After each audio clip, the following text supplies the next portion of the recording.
Today, I'd like to share a nugget of information from a book that I'm actually rereading here that I read a number of years ago called Invisible Influence.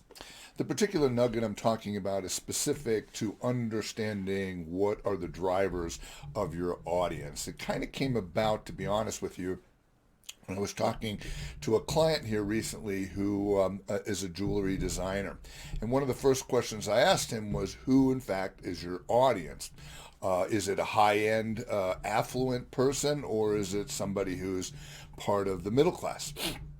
And so here's why that information is very important to understand with respect to marketing, because when it comes to the affluent, for example, they tend to want to be trendsetters. Anything they acquire, they really don't want anybody else to have. And so when you're marketing to the affluent, generally speaking, you want it to deal with things like scarcity, in the sense that if you were selling jewelry, for example, as a client I was speaking to, might present something to the effect of, there's only 5 of these in the entire world that are created like this because after that we broke the mold. That is the kind of a thing that would definitely appeal to somebody of an affluent class because that's what they desire. They desire to be unique from all of their peers and have something that nobody else can have.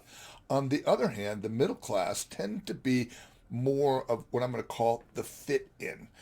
They would much rather copy what they see somebody else have. For example, maybe they see the kind of car you're driving and they go, wow, that's a really cool car. I want one just like that.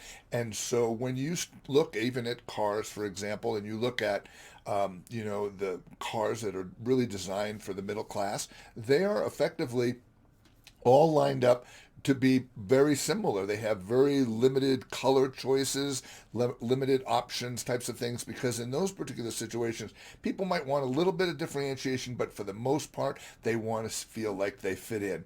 So when it comes to marketing, it's very important to understand that people are generally not absolutely in control of their own decision-making process, and much of that is actually driven by the exterior, the outside forces that fit in there, and recognize that affluent people generally are looking for being unique, whereas the middle class types of people are really trying to fit in and copy what other people are doing. I hope you found that effective. Please be sure to check out some of our other resources on SteveBizBlog.